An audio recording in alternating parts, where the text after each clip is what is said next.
Kyiv के रिहायशी इलाकों में किस तरह से रूस के निशाने पर आ गए हैं। कीव में मौजूद आज तक के संवाददाता राजेश पवार खुद इसके चश्मदीद हैं। हम आपको हमारे सहयोगी राजेश की रिपोर्ट दिखाते हैं, जो खुद आर्मी के वेटरन हैं, युद्ध को समझते हैं बारीकियों को। जरा देखिए ग्राउंड जीरो से उनकी रिपोर्ट। हमने दिखाया था आपको कि ओब्लोन में, जो एक शहर के बिल्कुल अंदर है, वहां धमाका हुआ है और उस धमाके में पूरा रेजिडेंशियल ब्लॉक तबाह हो गया है, लगभग 150-200 फ्लैट्स। और इसमें भी वही हालत है, बिल्डिंग में कम से कम 200-250 अपार्टमेंट्स हैं, फ्लैट्स हैं अंदर, जो पूरे तबाह हो गए हैं। और ये एक नई चीज देखने को आ रही है, जैसे जैसे युद्ध आगे बढ़ रहा है, जैसे जैसे रूसी फौजें नजदीक आ रही हैं कीव के, अब कीव में रिहायशी इलाकों पर भी हमले होने शुरू हो गए हैं। लेकिन इस हमले के दो कारण हो सकते हैं, मैं आपको ये बता दूं। एक कारण ये हो सकता है कि ये एक टेक्निकल फेलियर हो सकता है, एक प्रिसिशन की कमी हो सकती है। मिसाइल कई बार कुछ मीटर, 100-150 मीटर आगे पीछे भी गिर सकती है। एक कारण ये भी हो सकता है, क्योंकि चाहे कितनी भी टेक्नोलॉजिकल एडवांसमेंट्स हो गई हो, लेकिन अभी भी 100% प्रिसिशन हर हथियार का और हर देश के पास नहीं है। एक कारण ये हो सकता है। दूसरा कारण जो मुझे दिखता है वो हो सकता है कि उनको कोई इंटेलिजेंस मिली हो, इस बिल्डिंग के अंदर फौज, मिलिशिया या फॉरेन फाइटर्स, इस तरह के कोई एलिमेंट्स हाउस किए गए हैं, उनको रहने की जगह दी गई है। और ये कारण हो सकता है कि उन्होंने स्पेसिफिकली इस बिल्डिंग को हिट किया है, या ये कोई भी रैंडम फायरिंग हो सकती है। इन तीनों में से कोई भी एक कारण इसका हो सकता है। तो पीछे तबाही के निशान जो थे वो आपने देखे कीव शहर में, लेकिन यूक्रेन के कई शहर ऐसे हैं जहां पर हवाई हमलों के सायरन जो हैं वो लगातार बज रहे हैं। एक और बड़ा शहर है लवीव, वहां से हमारे सहयोगी गौरव सावंत की रिपोर्ट दिखाते हैं।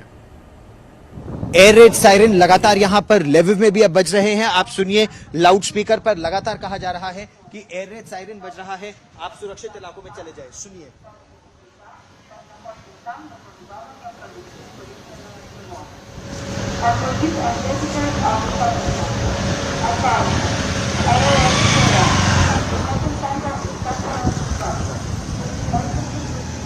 शहर में लाउड स्पीकर पर कहा जा रहा है कि एयर रेड सायरन बज रहे हैं, आप सुरक्षित इलाकों में चले जाइए। और आप देखिए तो एकाएक ये सड़क बिल्कुल खाली हो गई है।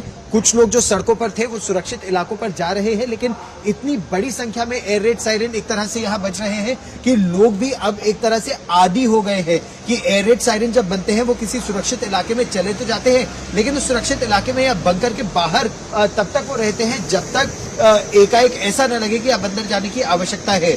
इसका प्रिंसिपल ये है कि अगर रेडार्स पर कहीं पर भी आता है कि दुश्मन की कोई मिसाइल या विमान उस 100 किलोमीटर के क्षेत्र में है या एक बड़े सीमित क्षेत्र में है, तो वो अलर्ट जारी कर दिया जाता है ताकि लोग जल्द से जल्द सुरक्षित इलाके में चले जाएं। और उसके बाद जब वो रेडार से हट जाता है तो लगता है कि चलिए अब खतरा टल गया है। लेकिन जिस तरह से राजधानी कीव हो या फिर खार्किव हो या मारियोपोल हो या खर्सन हो, यूक्रेन देश के अलग अलग शहरों को जिस तरह से निशाना बनाया जा रहा है, तो अब खतरा यही है कि आने वाले समय में लेविव का इलाका, जिसे पहले भी निशाना बनाया जा चुका है, वो भी अब मिसाइल, रॉकेट या लड़ाकू विमानों की जद में आ सकता है।